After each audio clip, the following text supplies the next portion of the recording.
Alors, bonjour à toutes et à tous. Je vous souhaite la bienvenue. On vous souhaite la bienvenue à cette séance d'information sur l'avancement des travaux d'élaboration du programme d'études culture et citoyenneté québécoise. Comme la présentation d'aujourd'hui est enregistrée, il ne sera pas possible de prendre vos questions et vos interventions en cours de présentation. On vous demande donc d'utiliser le clavardage tout au long de la présentation pour y déposer vos questions ou vos commentaires. Et on va terminer la rencontre par une période de questions lors de laquelle on va reprendre chacune des questions et chacun des commentaires, en plus de toutes celles que vous voudriez poser là, à ce moment-là. Donc, je vous remercie pour ça. Si vous étiez présent lors des dernières séances d'information, vous allez remarquer aujourd'hui qu'il y a plusieurs éléments qu'on va reprendre, en fait, des informations qui ont déjà été diffusées, mais qui ont fait l'objet de questions dans l'ensemble des questions qui ont été déposées dans les formulaires d'inscription à la séance d'aujourd'hui. Donc, ça nous confirme que c'est important de redire certains éléments qu'on va redire aujourd'hui et qui va permettre vraiment à certaines personnes de bien comprendre le processus dans lequel s'inscrit l'élaboration d'un programme d'études. Mais évidemment, il va y avoir des nouvelles informations aussi qui vont vous être partagées aujourd'hui, entre autres à propos du processus de rédaction lui-même puis l'état d'avancement de l'écriture du programme provisoire.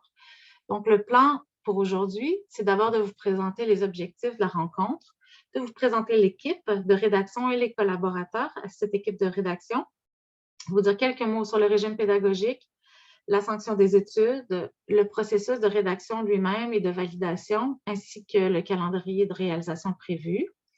De vous parler donc, de vous donner des nouvelles informations sur l'état d'avancement du programme, de vous dire quelques mots sur la production de matériel didactique, sur l'accompagnement du réseau et de conclure avant de passer à la période de questions. Aujourd'hui, les objectifs de la rencontre, c'est véritablement de faire le point avec vous sur l'avancement des travaux de rédaction du programme, de préciser ou de repréciser les grandes orientations qui guident nos travaux et de répondre dans la mesure du possible, évidemment, aux questions qu'on a reçues préalablement dans le formulaire d'inscription, puis à toutes celles, comme je viens de le dire, que vous pourriez soulever durant la rencontre ou à la fin. Aujourd'hui, il ne s'agit pas d'une séance de formation, mais bien d'une séance d'information sur l'avancement des travaux. Ce qui est important de comprendre pour justement saisir pourquoi il y a des répétitions dans la présentation par rapport à celle qui a eu lieu en décembre dernier et aussi pourquoi on ne vous donnera pas d'informations très, très détaillées sur les compétences, les contenus. C'est évidemment prévu qu'à mesure que les informations vont se stabiliser, que les décisions vont devenir de plus en plus fermes, qu'on puisse vous transmettre des informations plus précises, évidemment, lors des prochaines séances d'information. Mais des séances de formation en tant que telles vont être développées lorsque l'accompagnement du réseau en vue de l'implantation va s'amorcer. C'est deux types de séances qui sont différentes. On va en reparler de tout ça justement à la fin de la séance là, à propos de l'accompagnement. Donc, nous, ce qu'on souhaite, c'est vraiment permettre la diffusion de l'information la plus à jour possible dans l'ensemble du réseau de l'éducation. Et c'est important de préciser que les choix qu'on fait dans le processus de rédaction, c'est le fruit d'une vaste consultation à la fois de la population, des acteurs du réseau de l'éducation et de plusieurs experts. Cette consultation-là se déroule en continu, notamment par le biais des différentes opérations de validation dont on va vous parler un petit peu plus loin, et se poursuit tout au long de la mise en œuvre du programme provisoire sous forme de projet pilote. C'est pourquoi donc aujourd'hui, comme je viens de vous le dire, les détails sur les compétences, les contenus de formation ne pourront pas vous être présentés de façon très détaillée parce que c'est encore sujet à changement au fur et à mesure que ces opérations de validation-là se déroulent. Donc aujourd'hui, l'objectif, ce n'est pas tant de discuter sur les orientations données aux travaux, ni de vous informer sur le détail des compétences, des thèmes et des contenus, mais de vous donner vraiment un portrait d'ensemble de toutes les démarches qui sont impliquées dans l'élaboration d'un programme et déjà de vous donner des informations importantes sur les compétences, les contenus de formation et les grandes orientations de nos travaux. Donc, l'équipe de rédaction, c'est une équipe qui est rattachée à la direction de la formation générale des jeunes au ministère de l'Éducation. Moi, je suis la responsable, je vais me présenter dans quelques minutes, mais j'aimerais que mes collègues qui travaillent étroitement avec moi au quotidien, donc les collègues de l'équipe de rédaction, qui sont des enseignants en prêt de service qui travaillent avec moi, puissent se présenter chacun à leur tour, en commençant par Karine. Oui, merci. Bonjour, bienvenue à tous. Bonne Sainte-Patrick pour ceux et celles que ça concerne. Donc, je me présente Karine Beaulieu. Je suis enseignante au secondaire en ECR dans la région de Québec et j'en suis à ma 2e année en prêt de service au ministère de l'Éducation, ou plus précisément au sein de la direction de la formation générale des jeunes. Donc, je vais laisser le soin à Mathieu de se présenter. Merci beaucoup, Karine. Donc, Mathieu Lizotte, je suis enseignant d'éthique et culture religieuse au secondaire également, dans la région de Trois-Rivières, au centre de services scolaires Chemin du Roi. Et puis, je suis aussi dans ma 2e année. L'année dernière, j'avais intégré en cours d'année, le 16 mars. Là, donc, hier, c'était mes 1 an mon anniversaire d'1 an après d'avoir joint l'équipe. Et puis, c'est ça. Donc, c'est ma 2e année scolaire là, au sein de cette équipe de rédaction. Vincent. Bonjour à tous. Donc, Vincent Lombard. Moi, je suis enseignant au primaire dans le centre de service scolaire Marguerite Bourgeois. Généralement prof de 3e cycle, même si j'ai fait quand même pas mal de 2e cycle aussi. Donc, voilà. Donc, ravi d'être avec vous aujourd'hui. Très hâte de pouvoir parler, répondre à vos questions et tout ça. Et puis, je vais passer la parole à Hélène pour que tu puisses te présenter, Hélène. Merci Vincent, merci Mathieu et Karine. Oui, moi donc je suis Hélène Charron, je suis la responsable du programme d'études culture et citoyenneté québécoise qu'on élabore, mais aussi responsable du programme éthique et culture religieuse. Moi, je me suis joint à l'équipe en septembre dernier. Mon profil est vraiment complémentaire à celui de mes collègues, c'est-à-dire que j'ai plutôt un profil universitaire. J'ai fait des recherches dans le domaine de la sociologie de l'éducation, des sciences sociales et du genre. J'ai étudié le programme éthique et culture religieuse aussi. Et donc, j'ai enseigné à l'université, puis j'ai fait de la recherche dans le milieu de la fonction publique pendant plusieurs années. Et donc, ensuite, je me suis joint à cette équipe formidable. On a plusieurs autres collaborateurs qui sont étroitement impliqués dans notre travail au quotidien. D'abord, on a des relations étroites avec la direction de l'évaluation des apprentissages et particulièrement Simon Mathias Poulain, qui est chargé de projet justement pour tout ce qui est cadre d'évaluation et critères d'évaluation pour le futur programme et pour ECR aussi. Simon n'est pas là aujourd'hui, mais en général, il est là à toutes les séances d'information. C'est quelqu'un que vous pouvez contacter au besoin. On va vous donner les adresses pour rejoindre tous les collaborateurs comme ça un peu plus loin. Une deuxième collaboratrice de premier plan, c'est Angélie Bouchard, qui est de l'équipe responsable des contenus en éducation à la sexualité au ministère de l'Éducation et qui travaille au quotidien avec nous à la transposition de ces contenus-là dans le programme Culture et citoyenneté québécoise. De ça aussi, on va vous parler un petit peu plus loin pour vous expliquer en quoi ça consiste. On a des relations étroites aussi avec la direction des ressources didactiques et pédago-numériques, donc les gens qui s'occupent des liens avec les éditeurs scolaires. Catherine Serres est la personne avec qui on collabore sur ce dossier-là. Vous aurez ses coordonnées aussi plus loin. Et évidemment, on travaille aussi étroitement avec le récit du développement de la personne, les CP du récit du développement, qui sont des interlocuteurs là, réguliers pour réfléchir justement au matériel, à l'accompagnement, à la transposition didactique du programme. Et il y en a plusieurs qui sont là aujourd'hui. J'ai vu Annie Turbide qui était là tout à l'heure. Je ne sais pas s'il y a plus de personnes que ça, mais c'est aussi des gens qui sont très, très présents dans notre travail. Sinon, évidemment, il y a plusieurs autres directions qui sont impliquées un petit peu plus loin, de façon un petit peu plus lointaine, mais quand même, la direction de la sanction des études avec qui on réfléchit, la direction de l'accompagnement et du soutien pour le réseau anglophone, qui est un partenaire aussi important, tout comme la direction aussi responsable des relations avec les partenaires autochtones. Donc, c'est un aperçu, en fait, des types de relations qu'on a à l'intérieur du ministère, mais on en a plusieurs aussi plus largement que ça dans les autres organismes publics et évidemment dans le réseau de l'éducation de façon plus large. Donc, je vais vous dire quelques mots avant d'aller plus loin sur le programme lui-même à propos du régime pédagogique et de la sanction des études. À ce moment-ci, il n'y a rien qui va changer à la sanction des études et au régime pédagogique. En fait, ce qui est prévu pour ECR va être vraiment ce qui va se transférer dans Culture et citoyenneté québécoise. Ça veut dire que le nombre d'heures indicatif, le statut des heures dans la catégorie non répartie, ce qui est le cas actuellement pour ECR, va rester le même pour CCQ. Donc, il n'est pas prévu d'ajouter des heures au régime pédagogique pour le nouveau programme ou d'en retirer. Et donc, les heures restent les mêmes, donc 50 heures prévues pour secondaire 1, 50 heures pour secondaire 2, 100 heures en secondaire 4 et 50 heures en secondaire 5. Plusieurs personnes nous ont demandé s'il y avait un moyen de faire respecter le nombre d'heures indiqué au régime pédagogique. On sait que c'est un enjeu important dans plusieurs milieux. Les articles 22 et 23 du régime pédagogique indiquent que le temps alloué est prévu à titre indicatif seulement, mais l'article 26 indique que ce temps-là peut être diminué uniquement s'il est fait la démonstration que les contenus puissent être vus entièrement, puis les objectifs aussi du programme rencontrés. Les décisions à ce propos-là relèvent de chaque école et non du ministère de l'Éducation, ce qui nous donne à ce moment-ci peu de marge de manœuvre.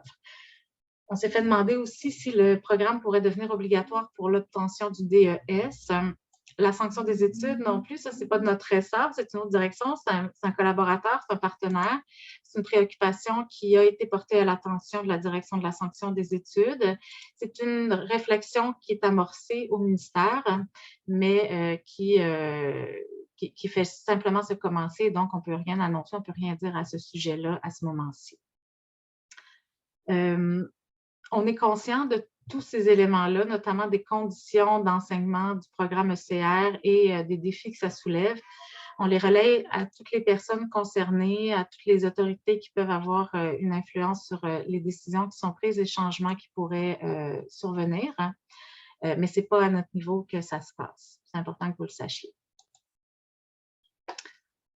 Donc, dans cette section-ci, on va vous présenter les travaux qui ont été faits par l'équipe de rédaction du programme Culture et citoyenneté québécoise au cours des 2 dernières années.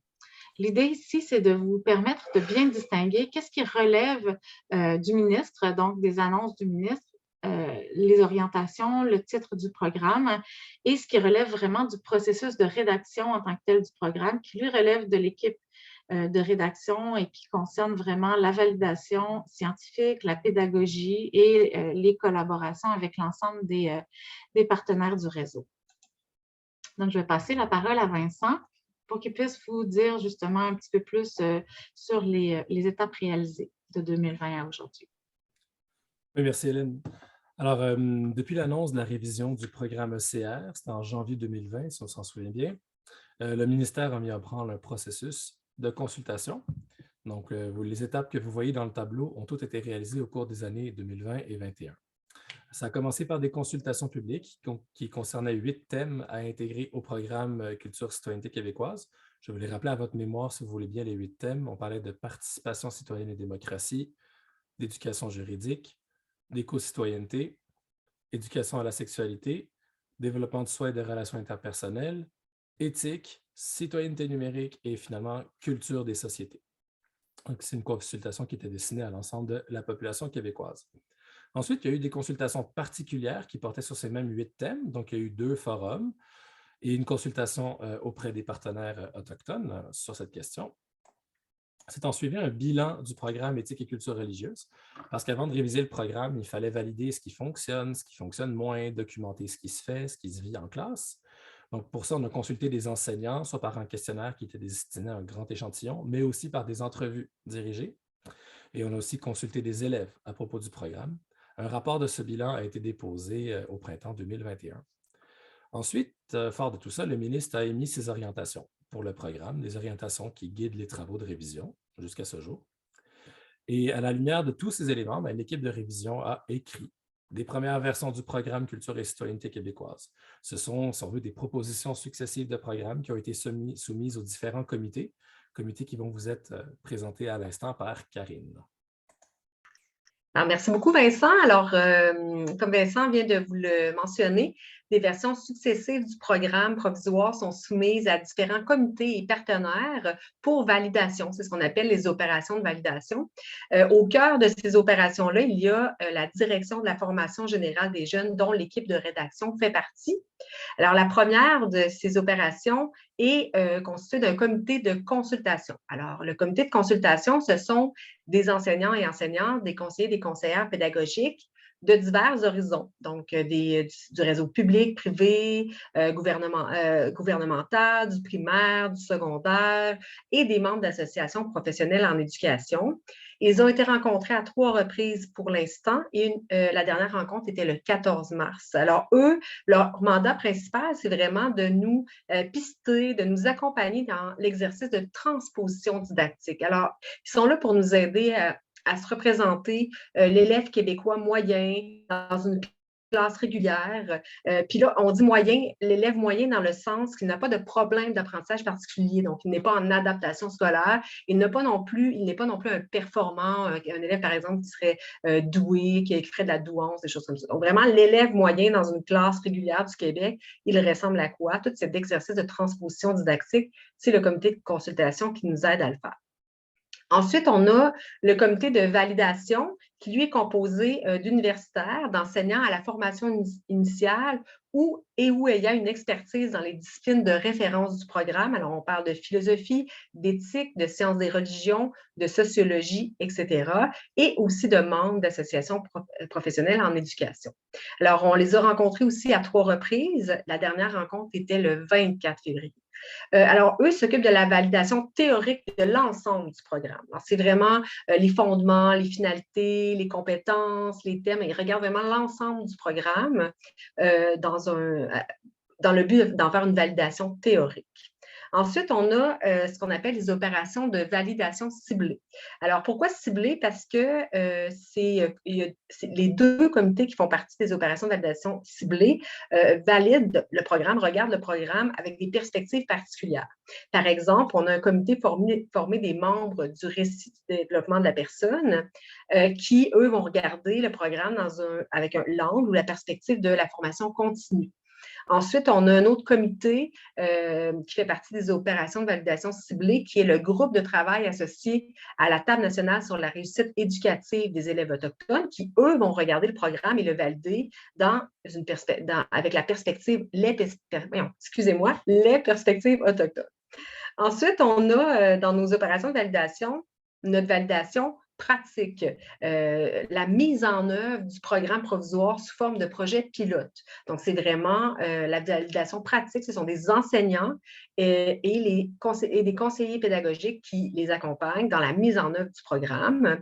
Je vais revenir sur la question des projets pilotes parce qu'il y a eu plusieurs questions à ce sujet-là dans le formulaire. Donc, juste après vous avoir présenté les opérations de validation, je vais répondre à vos questions sur les projets pilotes. On a ensuite, donc, dans les opérations de validation, ce qu'on appelle la validation scientifique. Alors, tout à l'heure, je vous ai parlé de la validation du comité de validation. Le comité de validation, c'est la validation scientifique de l'ensemble du programme. La validation scientifique, c'est la validation scientifique des contenus. Donc, c'est vraiment des experts et des expertes de différents domaines comme en droit, en sexologie, en sociologie, en sciences politiques, en psychologie, qui sont directement liés au contenu de formation. Et cette validation scientifique des contenus est à venir. Alors, dès que les thèmes auront été assez validés par le comité de consultation, de validation et les comités des opérations de validation ciblées, il y aura une validation théorique des contenus de formation. On va regarder les contenus, les thèmes, la progression des apprentissages, tout ça, ça fait partie de la validation scientifique des contenus. Ensuite, on a les partenaires du réseau. Alors, on ne fait pas nécessairement de rencontres systématiques avec les partenaires du réseau, on peut en faire au besoin, mais eux, ils lisent et ils commentent une version du programme qui est plus avancée, qui a été plus validée. Et dans le fond, ce sont par exemple les syndicats, les fédérations des centres de services scolaires, la fédération des comités de parents, etc. C'est vraiment la validation sociale du programme provisoire. Alors, comme vous avez pu le constater, il y a beaucoup d'enseignants d'impliqués à tous les niveaux. dans nos opérations de validation, que ce soit dans le comité de consultation, dans le comité de validation, aussi dans les projets pilotes, dans les partenaires du réseau de l'éducation. Il y a aussi de nombreux intervenants qui sont mobilisés à toutes les étapes du processus parce qu'un programme scolaire, c'est un projet de société. C'est important que tous soient entendus. Notre travail comme équipe de rédaction, c'est vraiment de trouver les points de compromis, les zones de consensus parmi tous ces avis-là. Ces différentes opérations de validation permettent d'atteindre cet objectif. Alors, pour ce qui est des projets pilotes, de nombreuses questions nous ont été posées là, concernant les projets pilotes. Donc, c'est vraiment la mise en œuvre du programme provisoire dans les classes. Ça aura lieu donc l'an prochain. Donc, cette année, dans le fond, un comité de sélection a regardé les candidatures qui nous ont été, qu'on a reçues et a sélectionné des écoles et des enseignants pour participer au projet pilote. On a commencé à accompagner les gens, donc on a déjà commencé à rencontrer les gens, les participants au projet pilote. Et l'an prochain, c'est vraiment la mise en œuvre en classe du programme provisoire et l'accompagnement se poursuivra l'an prochain. Donc, il y a plusieurs questions qui nous ont été posées, entre autres, comment s'est fait la sélection donc, des écoles en projet pilote. Bien, la première chose que j'ai à vous dire là-dessus, c'est que la sélection a été faite par un comité de sélection impartial. Les personnes, donc ce n'est pas l'équipe de rédaction qui a choisi les milieux ou qui a choisi les enseignants qui font partie des projets pilotes. Les personnes qui composaient ce comité, parce que ça a eu lieu en décembre, la sélection, et ont été choisis sur certains critères. Par exemple, ils ont de l'expérience dans la mise en place et la gestion de projets pilotes et où ils sont des collaborateurs dans l'accompagnement des projets pilotes et ou dans le développement du programme Culture et citoyenneté québécoise. Alors, le comité était composé d'une personne de la direction de la formation générale des jeunes, d'une personne de la direction de l'évaluation des apprentissages, d'une personne de la direction des services éducatifs complémentaires et d'une personne membre du récit du développement de la personne. Alors, il y a eu 84 écoles primaires qui nous ont soumis leur candidature et 101 écoles secondaires. Le comité a sélectionné une trentaine de milieux parmi ces nombreuses candidatures.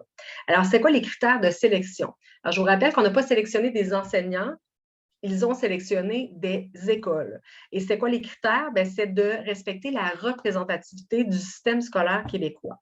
Donc, c'est de s'assurer qu'il y ait dans l'échantillon d'écoles, qu'il y ait des écoles du primaire et du secondaire, évidemment, des réseaux d'enseignement privé, public et gouvernemental, des secteurs linguistiques anglophones, francophones, des différentes régions administratives du Québec, des zones géographiques diverses aussi, donc rurales, urbaines, périurbaines, et des indices de milieux socio-économiques variés. Même si les critères de sélection s'appliquaient d'abord aux écoles, il y avait quand même des critères pour les enseignants aussi. Avoir sa permanence. Pourquoi? Parce que je vous l'ai expliqué juste avant, c'est qu'on commence à accompagner les gens cette année pour qu'ils puissent mettre en œuvre l'an prochain le programme provisoire. Donc, il fallait s'assurer d'avoir des enseignants qui seront dans la même école et avec la même tâche cette année et l'an prochain. Ensuite, on demande aux enseignants d'être formés en enseignement de l'ECR ou enseigner l'ECR depuis au moins 5 ans pour avoir une bonne connaissance du programme, mais aussi de sa mise en œuvre pour pouvoir nous faire des commentaires facilement par rapport au point de changement et de continuité par rapport à ECR et CCQ, par exemple. Ensuite, combien de milieux ont été sélectionnés? Et pourquoi? C'est une question que vous nous avez posée. Il y a présentement, donc, je l'ai dit tout à l'heure, une trentaine d'écoles qui ont été sélectionnées pour être en projet pilote. On a limité le nombre d'écoles afin de s'assurer d'offrir un accompagnement soutenu aux enseignants, aux enseignantes et aux CP qui mettront en œuvre le programme provisoire. C'est comme dans une classe, hein? Plus on a d'élèves, moins on a de temps à consacrer à chacun. Donc, c'est un peu le même principe ici. C'est aussi pour s'assurer que chacun des commentaires qui nous seront faits pourront être tenus en compte. Alors, le fait d'avoir moins de gens, parce qu'on s'entend que 30 écoles, ça ne veut pas dire 30 enseignants.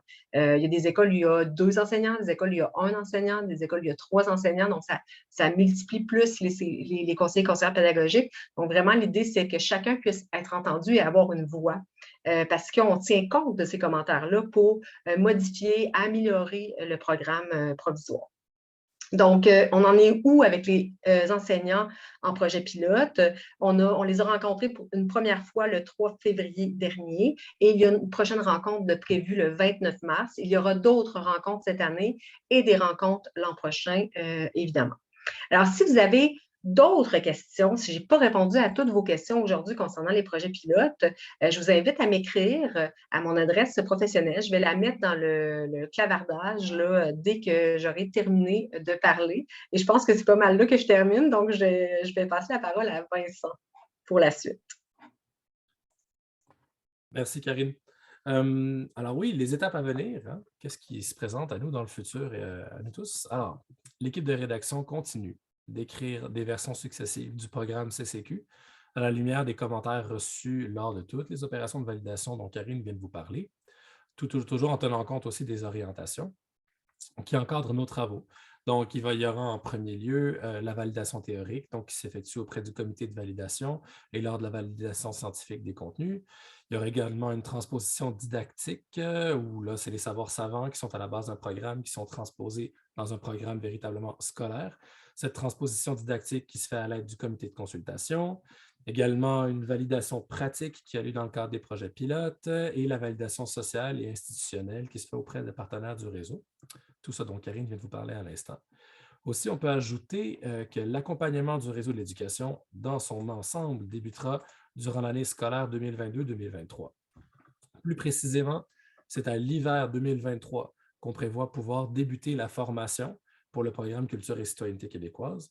Entre-temps, sachez qu'il devrait y avoir au moins une autre séance d'information comme celle d'aujourd'hui qui se tiendra à l'automne 2022, quelque part à l'automne. Donc, nous vous parlerons un peu plus tard aussi des détails de l'accompagnement du réseau. Enfin, il est prévu que le programme soit approuvé par le ministre au plus tard à l'été 2023 et qu'il entre en vigueur dans toutes les classes du Québec lors de la rentrée scolaire 2023-2024.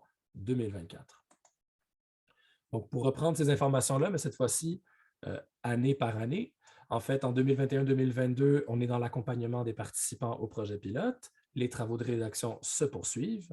L'année suivante, 2022-2023, on est dans la mise en œuvre du programme et du cadre d'évaluation sous forme de projet pilote.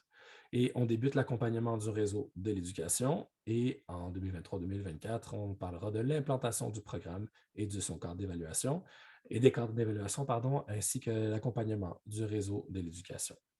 Alors, voilà pour ce qui s'en vient. Je vais passer la parole à Hélène, qu'elle vous parle un petit peu de l'avancement du programme. Merci Vincent. Alors, comme mentionné au début de la rencontre, l'objet de la séance d'aujourd'hui, ce n'est pas de vous présenter en détail les compétences et les contenus de formation parce que ceux-ci sont encore sujets à changement. Mais quand même, on peut vous donner quelques informations générales supplémentaires sur les finalités, les compétences et les contenus de formation qui n'ont pas été présentés dans les séances antérieures.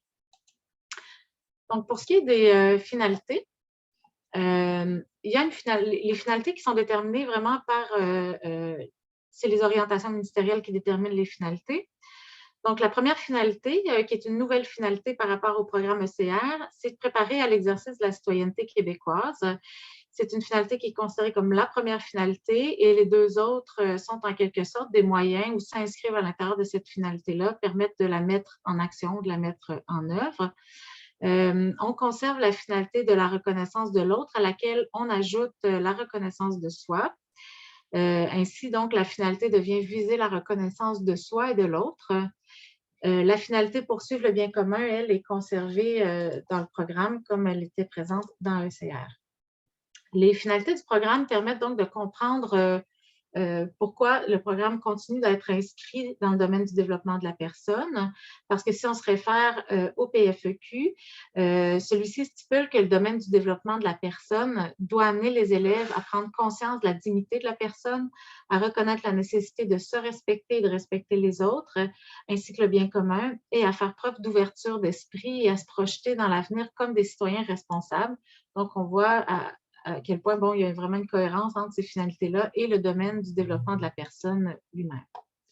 Je vais laisser Karine vous donner quelques informations supplémentaires sur les compétences. Merci, Hélène. Donc, je commence par un commentaire général avant de vous parler vraiment en détail en détail, pas tant en détail, mais de vous parler, de vous informer sur les compétences du secondaire. On a travaillé comme suit, c'est qu'on a commencé par le profil de sortie des élèves. Donc, qu'est-ce qu'un élève de 5e secondaire en sortant du cours de CCQ qu'il aurait eu depuis la première année du primaire sera en mesure de faire? Les attentes de fin de cycle, finalement, de l'élève de 5e, donc du 2e cycle du secondaire, puis on est allé à rebours. Ce qui fait qu'on est un peu plus avancé au secondaire. On peut vous donner un petit peu plus de détails à ce sujet-là. Première chose que je veux vous dire pour les compétences du secondaire, c'est qu'elles seront par cycle, comme c'était le cas dans le programme de CR. Il est prévu pour le moment qu'il y ait 2 compétences au secondaire.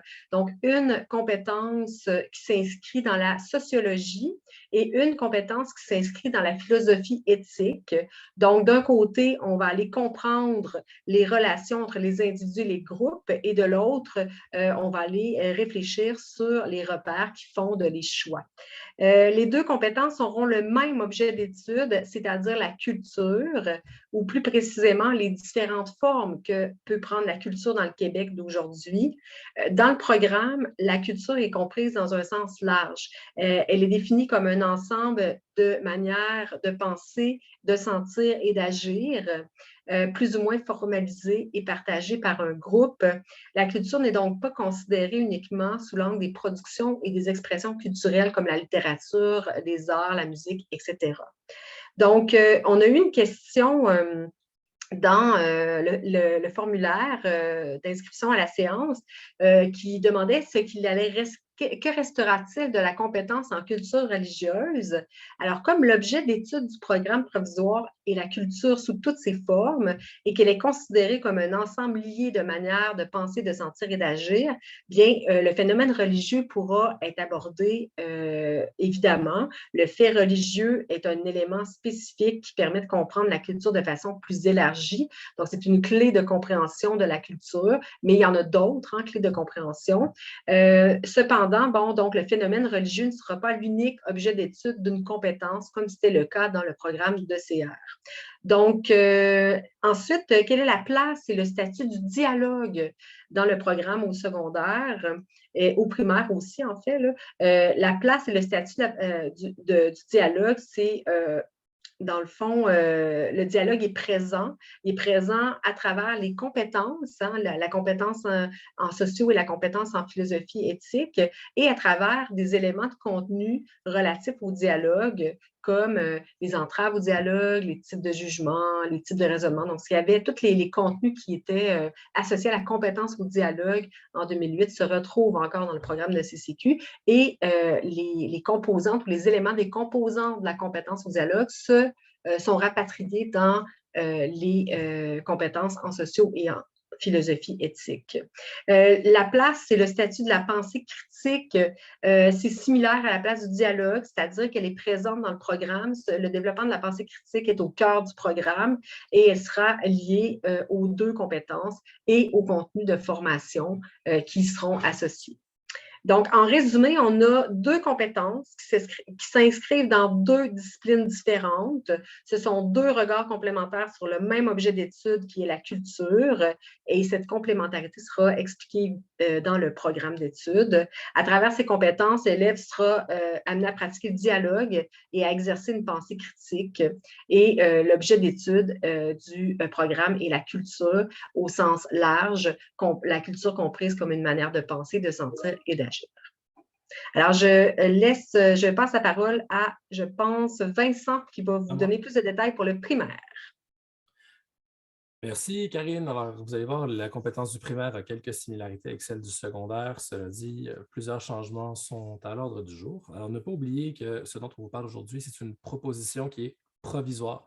Les travaux vraiment de construction de la compétence au primaire sont en cours en ce moment. Donc, peu de choses sont définitives et qu'on peut vous annoncer aujourd'hui. Cela dit, on peut se souvenir déjà que dans le programme actuel d'éthique et culture religieuse, les compétences sont vraiment très semblables de la première année du primaire jusqu'à la 5e secondaire, même si elles évoluent, même libellées, et ainsi de suite. Alors, il est pour le moment prévu que les compétences du secondaire ne se retrouvent pas sous le même libellé au primaire dans le programme Culture et citoyenneté québécoise. En fait, les commentaires entendus depuis le début du processus ont mis en évidence un besoin de mieux arrimer le programme à la réalité du primaire. Ça passe par diminuer le nombre de compétences, notamment pour simplifier l'évaluation, se concentrer sur des savoirs et des savoir-faire qui sont essentiels pour jeter les bases pour la suite du cheminement des élèves au secondaire. Donc, l'idée ici, l'idée directrice, c'est d'en faire un peu moins et de faire mieux, finalement. Autrement dit, l'objectif, c'est qu'on retrouve dans le programme du primaire des éléments fondamentaux des compétences en sociologie et en éthique du secondaire, mais des éléments qui sont appropriés dans le développement cognitif et social de l'élève du primaire. Pour ce faire, le programme du primaire comportera une seule compétence par cycle, et cette compétence évoluera probablement d'un cycle à l'autre. C'est ce qu'on peut dire pour le primaire aujourd'hui. Je vais passer la parole à Mathieu qui va pouvoir vous parler un peu des contenus de formation au secondaire. Merci Vincent. Donc, la séquence de travail sur les contenus de formation suit celle des compétences. Comme Karine et Vincent vous l'ont expliqué, là, on a débuté par le profil de sortie de l'élève, et puis ensuite, donc, on décline, si on veut, ce qui sera attendu d'un cycle à l'autre, en reculant jusqu'au primaire, si on veut, ou en poursuivant jusqu'au primaire. Donc, pour cette raison-là, les contenus de formation du secondaire sont plus avancés que ceux du primaire. On ne peut pas encore entrer dans les détails, tant de l'organisation et de la structure des contenus eux-mêmes que dans leur spécificité. Les contenus de formation doivent encore passer à travers l'opération de validation scientifique que Karine vous a expliqué un peu plus tôt. Et c'est seulement lorsque cette étape-là sera faite que nous pourrons vous partager des informations plus concrètes tant au primaire que pour le secondaire. Par contre, on peut quand même donner quelques informations en lien avec des questions qu'on a reçues dans le formulaire d'inscription que vous avez rempli pour assister à la séance d'information d'aujourd'hui. Donc, d'abord, on s'est fait demander si les contenus seront organisés par année ou par cycle. Rappelons qu'en éthique et culture religieuse, les contenus sont actuellement organisés par cycle. Or, l'organisation par cycle entraîne quelques problèmes, comme le risque de redondance au sein d'une même école, ainsi qu'entre les écoles. Par exemple, si on prend un élève et que cet élève-là change d'école entre la première année et la deuxième année d'un cycle, en première et deuxième secondaire, par exemple, bien, c'est possible que cet élève-là travaille lors de 2 années consécutives sur un même thème, mais qu'il ne travaille pas du tout un ou quelques autres thèmes. Donc, pour ces raisons-là, il a été décidé que les thèmes seront annualisés, donc associés à une année précise, plutôt que cycliques. Ainsi, les thèmes ne se répéteront pas d'une année à l'autre et ça va éviter des problèmes qu'on peut retrouver avec un programme cyclique, comme c'est le cas actuellement. Ensuite, on s'est fait demander de quelle façon on pouvait s'assurer que la cohérence s'assurer de la cohérence plutôt et de la cohésion entre les différentes composantes du programme. Il s'agit d'une grande préoccupation dans les travaux de rédaction. L'une des options privilégiées pour assurer une cohérence, c'est de privilégier des thèmes qui pourront être travaillés à partir des 2 compétences, donc de façon transversale. À l'heure actuelle, on privilégie cette approche, contrairement à celle du programme ECR, où il y a des thèmes en éthique et des thèmes en culture religieuse, ce qui implique des postures différentes de la part des élèves et de la part des enseignants. Donc, c'est une façon de s'assurer de la cohérence, donc d'avoir des thèmes, mais qui permettent de travailler les 2 compétences. Aussi, une autre façon de s'assurer de la cohérence du programme concerne les thèmes soumis aux consultations publiques et particulières que Vincent vous a exposé là, un peu plus tôt, comme l'éducation à la sexualité, l'éducation à la citoyenneté à l'ère du numérique, l'éco-citoyenneté, et j'en passe. Notre objectif, c'est d'avoir des thèmes, pour l'instant, donc des thèmes généraux qui englobent des dimensions qui relèvent tantôt de la sexualité, tantôt des relations interpersonnelles, du numérique, de l'environnement. Donc, d'avoir vraiment des thèmes globaux, mais qui vont permettre des portes d'entrée pour différentes dimensions, comme ceux qu'on vient d'évoquer, mais pas uniquement. Donc, à l'intérieur d'une même année, il y aura toutes sortes de portes d'entrée pour aborder ces dimensions-là qui sont plus interpersonnelles, intrapersonnelles, collectives, environnementales, etc. Enfin, bien aussi, on travaille étroitement avec les collègues responsables des autres domaines d'apprentissage à la direction de la formation générale des jeunes pour s'assurer qu'il n'y ait pas de redondance et de doublons avec les autres disciplines scolaires, et ça dans le but d'assurer une cohérence du PFEQ dans son ensemble. Donc, vraiment, on a comme préoccupation de conserver, d'avoir un programme qui va avoir une cohérence interne, mais également qui va respecter la cohérence du PFEQ au complet. Deux autres questions là, rapides sur la thématisation. On s'est fait demander combien de thèmes y aura-t-il à chaque année. Donc, par rapport à ça, on se dirige probablement vers une thématisation où il y aura un thème par crédit ou, si vous préférez, un thème pour 25 heures d'enseignement prévu au régime pédagogique. Ce qui voudrait dire qu'on aurait pour le secondaire 2 thèmes en première année du secondaire, 2 thèmes en deuxième année du secondaire et 2 thèmes en cinquième année du secondaire et 4 thèmes en quatrième année du secondaire. Autre question qu'on s'est fait poser, c'est quels thèmes du programme éthique et culture religieuse reviendront. Donc, pour l'instant, il est encore trop tôt pour dire quoi que ce soit là, à ce propos, d'autant plus que la structure du programme Culture et citoyenneté québécoise n'est pas finalisée, n'est pas approuvée et ne sera probablement pas identique à celle que l'on retrouve en éthique et culture religieuse. Ce qu'on peut dire, c'est que c'est possible que des thèmes soient fusionnés, donc 2 thèmes qu'on retrouve dans le programme éthique et culture religieuse soient mis ensemble pour en former un seul. C'est possible qu'il y ait des thèmes qui soient redéfinis, qu'il y ait des contenus d'un thème qu'on retrouve actuellement, qui se retrouvent dans un nouveau thème ou dans un autre thème rescapé ou fusionné. Bref, il y aura vraiment de la continuité qui va y avoir entre CR et CCQ par rapport au contenu, mais quel contenu, sous quelle forme, il est encore un peu trop tôt là, pour statuer là-dessus et vous en aviser. En plus de la thématisation, on devrait retrouver des contenus supplémentaires qu'on appelle pour l'instant des savoirs. Donc, on a savoir et on aurait également des savoir-faire. Ce seraient des contenus qui sont relatifs aux compétences, au dialogue et à la pensée critique. Dans le programme Éthique et culture religieuse, ces savoirs et savoir-faire se retrouvaient entre autres dans une section intitulée Notions et concepts. On retrouvait là-dedans enjeux éthiques, normes, principes, morales, valeurs, etc.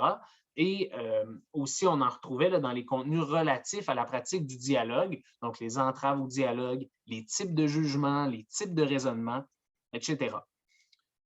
Dernière chose ici par rapport au contenu de formation du secondaire, les commentaires qu'on a entendus depuis le début des travaux de rédaction nous amènent à réfléchir sur la possibilité d'avoir une plus grande quantité de contenu prescrit que ce qu'il y a actuellement dans le programme Éthique et culture religieuse. Cette façon de faire devrait assurer une certaine uniformité dans l'enseignement du programme, en plus d'outiller les enseignants. On est toujours en réflexion sur les moyens à prendre pour permettre à la fois un plus grand niveau de prescription, tout en conservant un espace de liberté pour que le programme puisse s'adapter aux réalités significatives pour les élèves. Je cède la parole à Karine pour les contenus en éducation à la sexualité de façon plus spécifique. Merci, Mathieu. Dans le fond, pour les contenus en éducation à la sexualité, comme pour tous les contenus, en fait, c'est qu'il y a comme des étapes. Là, en fait, on n'est pas très avancé dans ce qui est de l'intégration des contenus en éducation à la sexualité parce qu'il y avait beaucoup d'étapes à faire avant. Dans le fond, la première étape, ça a été vraiment de réfléchir à une structure pour les thèmes et les contenus et faire valider cette structure-là par l'ensemble de nos opérations de validation. Ensuite, on est allé avec vraiment définir les thèmes. Puis même chose, donc passer par toutes les opérations de validation, aller faire vraiment valider les thèmes. Puis là, on en est rendu au contenu. Donc, ce qui fait qu'on n'est pas très avancé par rapport au contenu pour le moment. Maintenant, il y a Mme Anne-Julie Bouchard qui est avec nous, qui est sexologue. Je pense qu'Hélène nous en a glissé un mot au début de la rencontre. qui nous aide vraiment à voir, le travail qu'on fait présentement, c'est de voir qu'est-ce qui rentre dans les contenus en éducation à la sexualité qu'il y a présentement, qu'est-ce qui rentre dans le programme de CCQ, qu'est-ce qui ne rentre pas.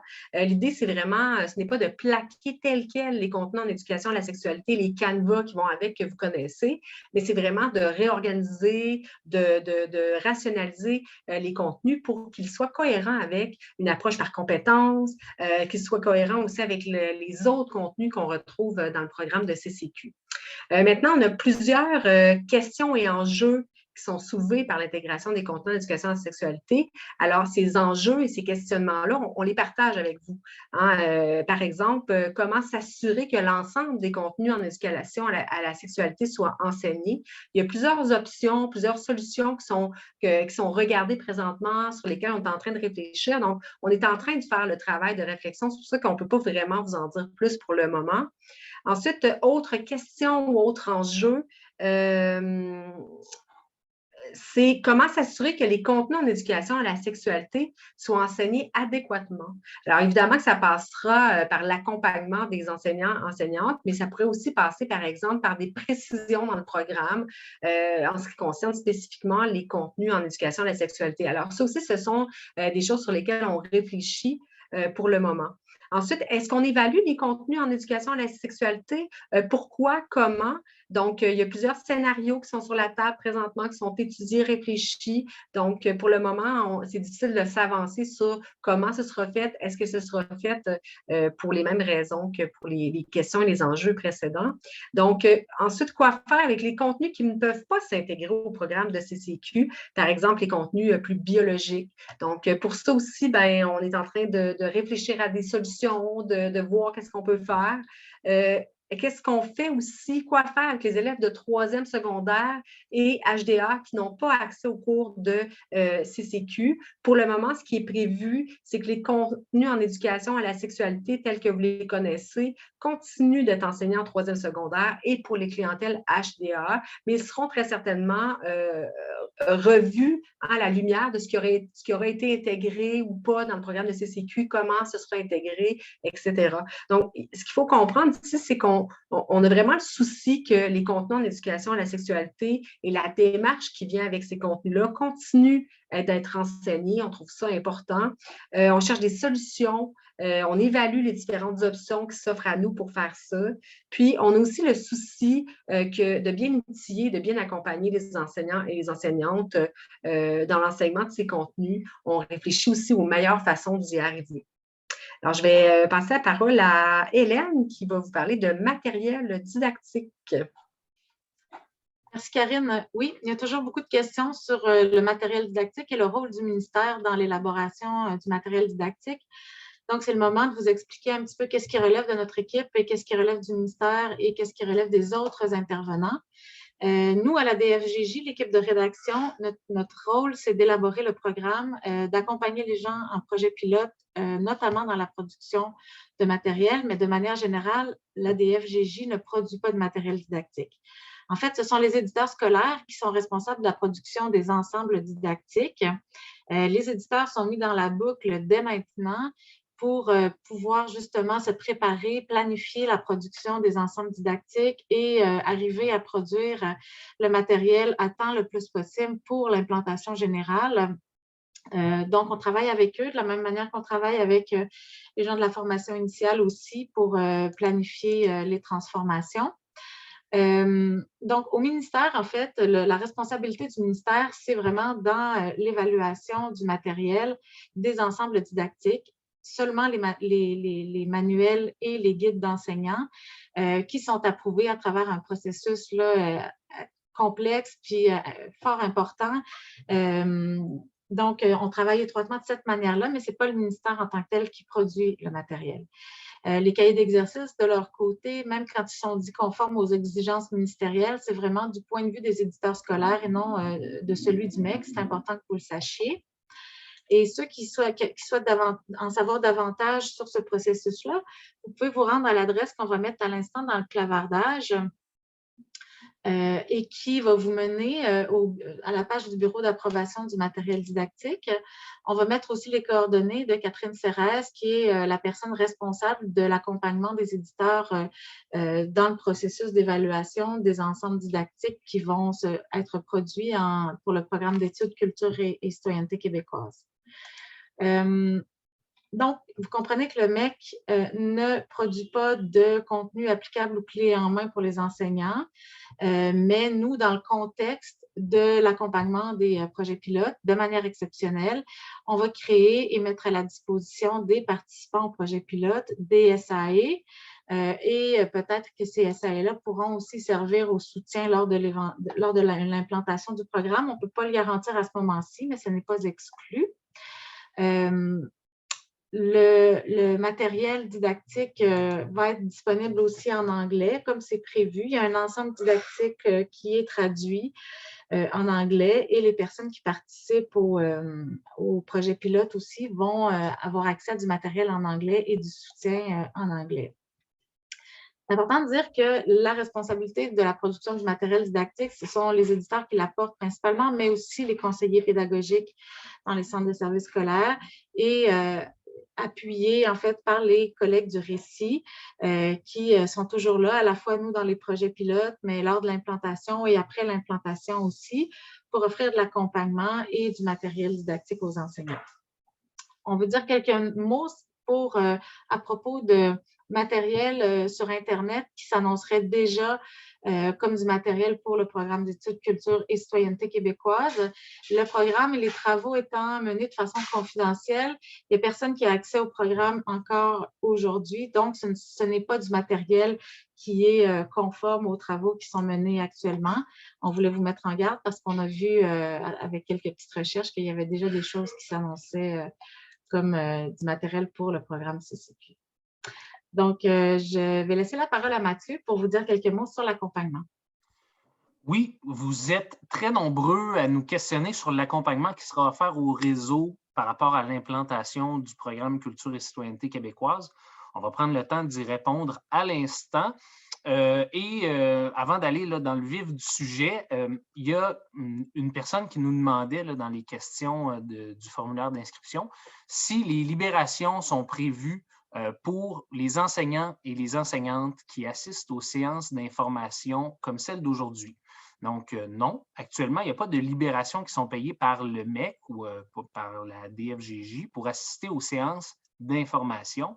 Par contre, je sais que les écoles disposent de budgets de perfectionnement et qu'il pourrait être possible de faire une demande de libération à partir de ces fonds à l'interne dans vos écoles respectives.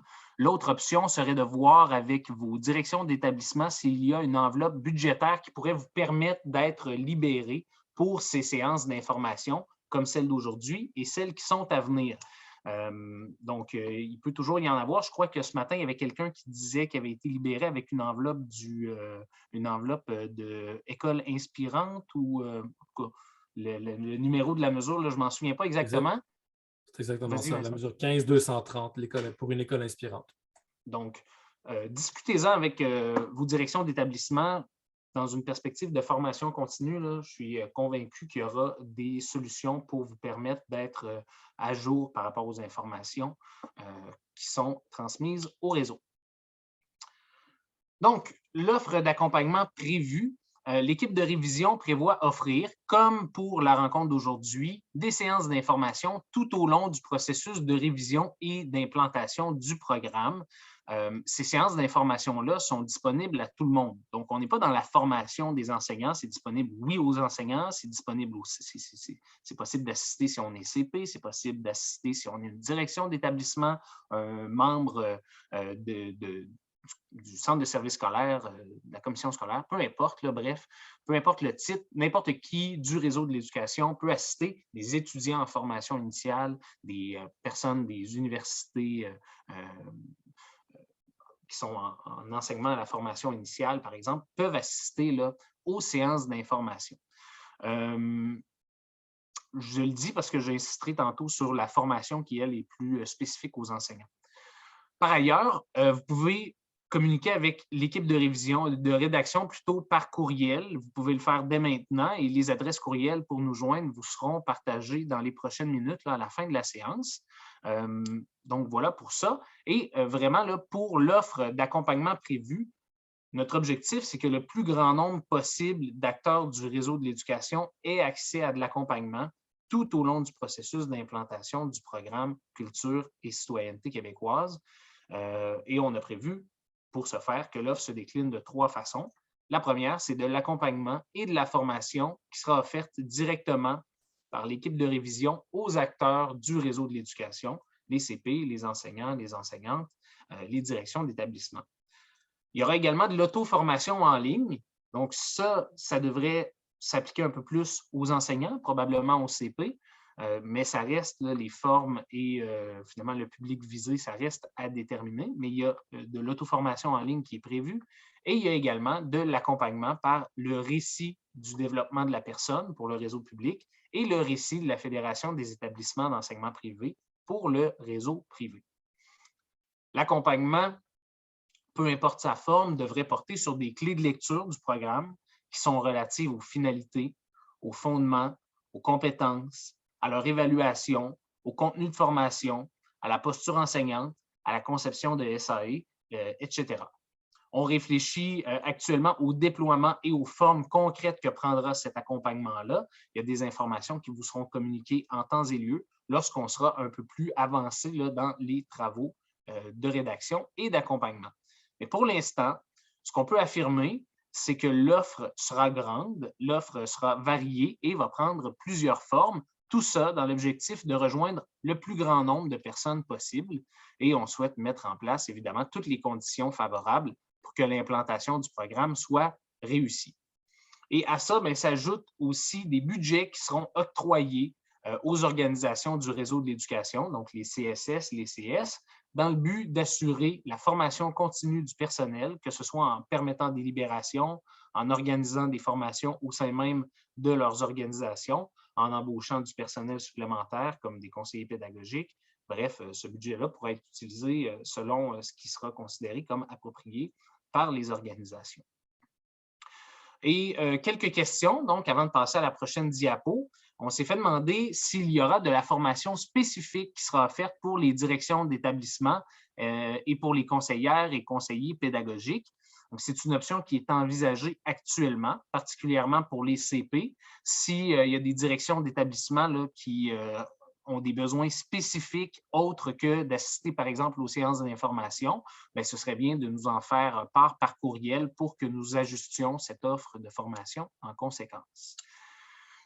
Et l'autre question qu'on a reçue, c'est de savoir, est-ce que les conseillères et conseillers pédagogiques auront l'occasion de se préparer avant les enseignants? Dans un monde idéal, ça pourrait être envisagé. Par contre, avec les délais dont nous disposons d'ici l'implantation du programme, lorsqu'on aura des informations supplémentaires à diffuser, on souhaitera que l'ensemble du réseau puisse y avoir accès le plus rapidement possible, d'autant plus que dans certains centres de services scolaires, dans certaines commissions scolaires, il n'y a pas de conseiller pédagogique responsable du programme ECR actuellement et CCQ à l'avenir.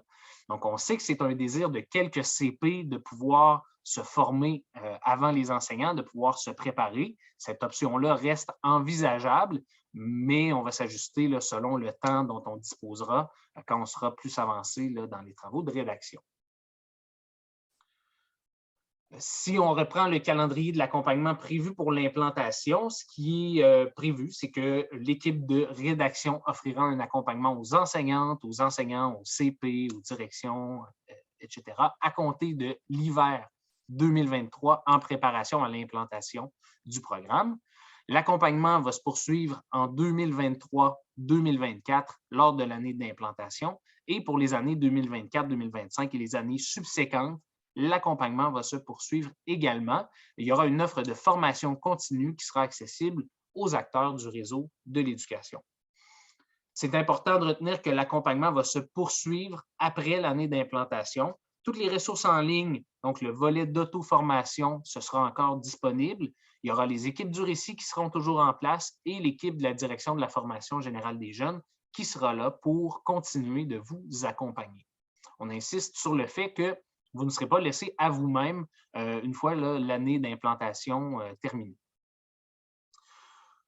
Quelques dernières questions. Donc, on s'est fait demander, est-ce qu'il y aura des mesures budgétaires pour assurer le déploiement du programme CCQ? Oui, il y a des mesures budgétaires qui sont prévues afin de s'assurer que l'implantation se déroule dans le meilleur contexte possible. Et dernière question, on s'est fait demander comment les étudiants en enseignement de l'ECR seront-ils formés au programme CCQ? Donc, la réponse ici se décline en deux parties.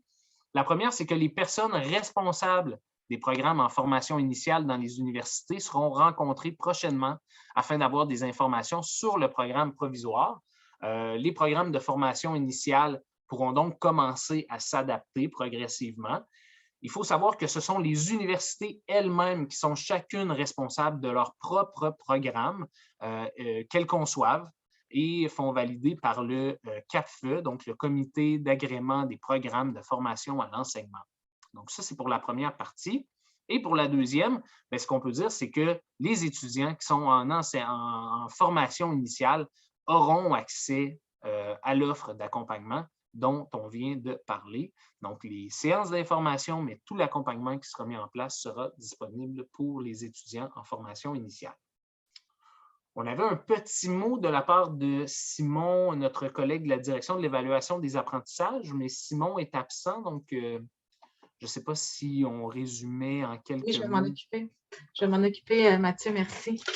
Donc, en fait, le point d'information sur l'évaluation visait simplement à vous informer que la DFGJ, donc de laquelle relève l'équipe de rédaction, travaille étroitement avec la direction de l'évaluation des apprentissages, mais la direction de l'évaluation des apprentissages a quand même un rôle spécifique à jouer dans les travaux, c'est-à-dire celui de définir le cadre d'évaluation et les critères d'évaluation, tant au primaire qu'au secondaire. Dans le cadre de l'accompagnement aussi des projets pilotes, ils sont activement impliqués parce qu'ils élaborent aussi des situations d'évaluation et différents outils qui vont pouvoir être utilisés lors de l'accompagnement des projets pilotes. C'est important de comprendre qu'on le travaille parallèlement, le cadre d'évaluation et l'élaboration du programme pour assurer la plus grande cohérence possible entre les travaux des deux directions, ce qui n'a pas toujours été le cas dans le passé et c'est vraiment ce qu'on souhaite arriver à faire cette fois-ci. La direction s'est dotée d'une nouvelle adresse courriel qu'on va mettre dans le clavardage sous peu, là, pour que vous puissiez les joindre vraiment de manière spécifique avec vos questions qui porteraient sur le nouveau programme CCQ.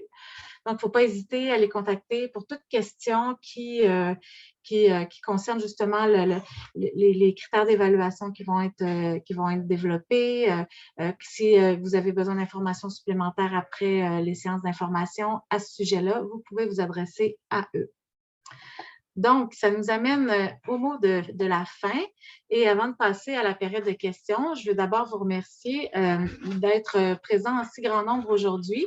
Vous êtes de plus en plus nombreux à assister aux séances d'information et c'est vraiment, on est vraiment content de ça. Ça nous permet vraiment de vous donner l'information la plus importante.